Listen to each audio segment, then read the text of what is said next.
Hey, what's up? Welcome back to Age 40 Years. My name's Greg, and today we're getting back to doing another tasting. So today I've got a special one for me, maybe not for you, but I'm seeing these more and more around in the bourbon and the rye variety. But we're talking about Heaven Hill weeded grain to glass. Now, Heaven Hill is one of my favorite distilleries. I like a lot of their product. I like their flavor profile traditionally, but this is a little bit different release for them from 2024. So what is grain to glass? Typically, the way Heaven Hill describes it is typically distilleries will use a low starch corn, which helps get a greater yield on the whiskey or the distillate.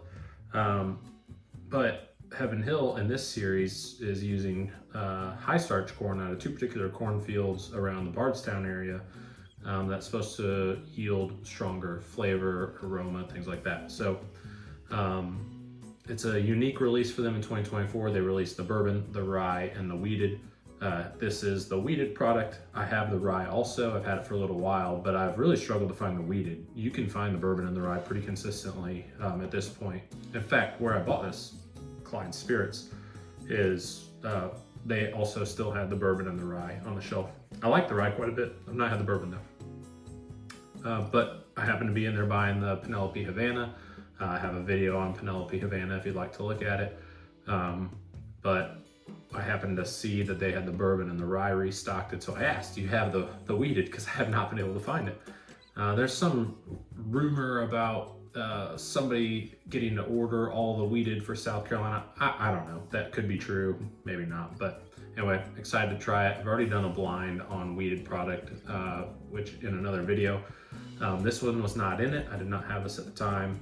And I don't think I would have put it in there because it's a different proof point. But hey, let's give it a taste today and see how it stacks up. So what are the stats on this?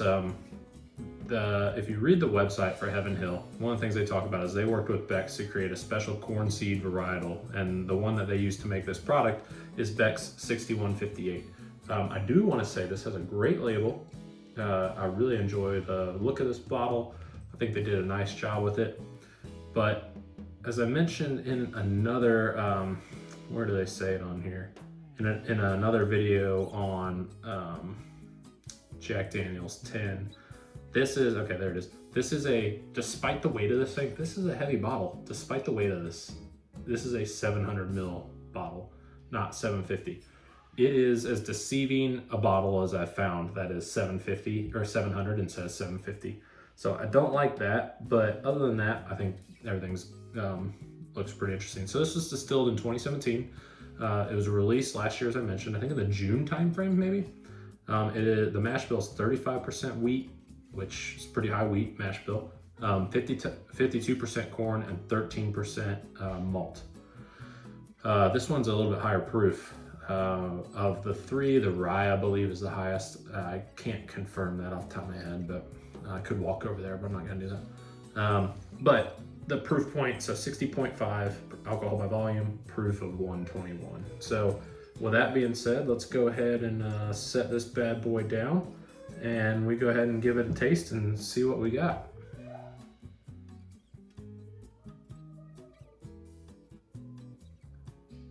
On the nose, I get a lot of good caramel. You know, though, I will say, this is supposed to be a 6-year product, and I think that on the nose, you know, the tasting I just did, the one that's most fresh on my mind is the Jack Daniel's 10. And this is it's a good showcase of the difference 4 years can make on a product. Now, this is a $100 bottle. The Jack Daniel's 10 was also a little under 100, both 700 ml. I'm not comparing the two, I'm just saying that extra age and price for age, it is probably gonna have an impact on what I feel is an appropriate or good price for this. So I'll just say on the nose, while it is caramely, and I do get some, kind of a little bit of like a bready note is probably what I'd say, caramely and bready. Not necessarily like caramel bread, but if that's a thing. Well, my wife makes caramel rolls, but I wouldn't really say it's that. But I would say that it's probably more of a mean, caramely, bready, and oaky, but it is a little thinner, especially for the proof point. I'm a little surprised by that. So let's go ahead and taste it.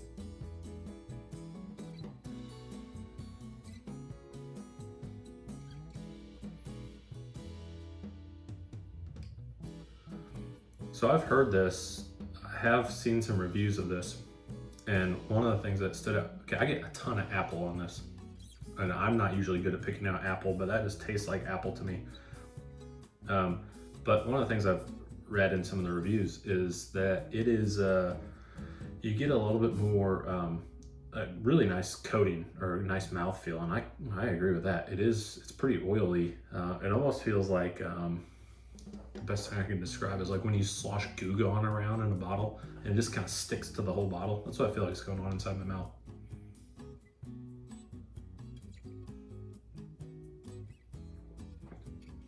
Surprisingly drinkable. Apple, still got that caramel flavor. A little bit of maybe orange in there. Smooth. I think the wheat really helps it be smooth, but really good. And for, what did I say that was? 121 proof. It doesn't hit you like you would expect a 6-year 121 proof bourbon to hit you. So that's really impressive. I really like that. That's a really nice palate, and it's still finishing for me. So I mean, I'm still getting some of that caramel, maybe some of the oakiness on the back end. For me, any sweetness has dissipated at this point, but it's really nice. I mean, I would say that the palate and the finish really outshine the nose. And you know, quite frankly, for me, I'm here to drink the bourbon. I'm not here to smell it. So if one thing or two things are going to stand out, I'd prefer it to be in the palate and the finish, and that's where I think the real benefit is in this one.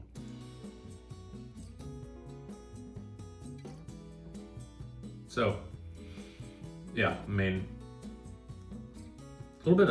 even a little bit of vanilla there on the finish, which I think is quite nice.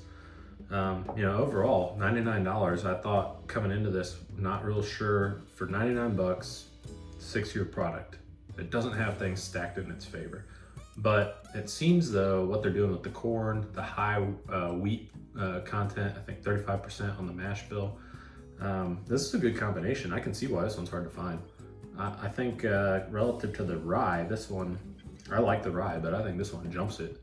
So I would suggest, if you can find one of these, I would recommend you buy the rye. But if you can find the wheated, I would also recommend that, and I'd probably recommend this over the rye.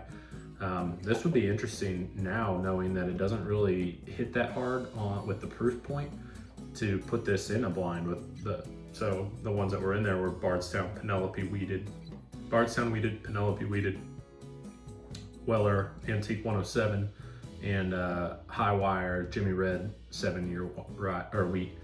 It'd be really interesting to stack this up with some of those, because I think it could hold its own weight. Now they just need to put the 50 milliliters back in there. I'm not a fan of that. I will not be a fan of that. I'm gonna keep mentioning it, but here I am tasting two different bourbons, well, a Tennessee whiskey and a bourbon that are 700 milliliter products, and relatively raving about them. So I like the product. I just wish there was a little bit more of it in there.